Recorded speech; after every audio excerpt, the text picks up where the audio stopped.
Welcome back, viewers. You're watching The Savera, and I'm Shefali. In a major legal setback for fugitive diamond trader Mehul Choksi, a Belgium court has ruled that the crimes cited by the India in its extradition request are also recognized as offences under Belgian law. The court confirmed that Choksi, a foreign national, could face extradition under the Belgian Extradition Act of 1874, strengthening India's case for his return. The ruling follows a decision last week by the Court of Appeal in Antwerp, which approved Choski's extradition to India and validated his arrest by Belgian authorities earlier this year. The 66-year-old was apprehended by the Antwerp police on April 11, following a formal extradition request from India, and has remained in a Belgian prison ever since. Multiple bail applications submitted by Choski were denied, with court citing the risk of flight as a primary concern. In its October 17 order, the Chamber of Accusation at the Court of Appeal examined the offence listed by Indian authorities, including criminal conspiracy, cheating, forgery, and corruption, and found that these acts carry prison terms of more than a year under both India and Belgian law. The court noted that the alleged crime took place in India between the late 2016 and early 2019 and emphasized that these offences are specifically punishable in Belgium under several articles of the Belgian Criminal Code. However, the court added clarity that not all charges listed in India's extradition request were recognized under Belgian law. The offence described under Section 201 of the Indian Penal Code related to the disappearance of evidence has no direct equivalent in Belgium.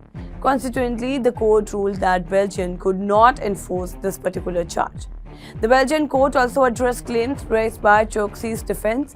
Arguments suggest that his extradition was politically motivated, or he would face prosecution due to race, religion, nationality, or political affiliation were dismissed. Similarly, allegations on potential kidnapping or arrested by Indian authorities or the likelihood of a potential trial were found unsustainable. Choski's legal team has submitted press articles and reports highlighting concern about the Indian judicial system and prison conditions. However, the court found that this documentation was insufficient to demonstrate a real present and serious risk or denial of justice, torture, or inhuman treatment if he were extradited. With this ruling, the Belgian court has effectively removed a significant legal obstacle for India, confirming that the major offences cited in the extradition request are recognized under Belgian law and that no compelling evidence that Choksi would face unjust treatment. This development is a major blow to Choksi, who is wanted in India for his role in Rs 13,000 crore bank fraud at Punjab National Bank, orchestrated in collusion with his nephew Nirav Modi, who is also facing extradition proceeding and is currently in a London prison. According to CBI, Choksi alone siphoned off approximately Rs 6,400 crore of the total defrauded amount. The rejection of Choksi's appeal presents a pivotal moment in the ongoing extradition saga and is likely to accelerate the process for his return to India to face trial.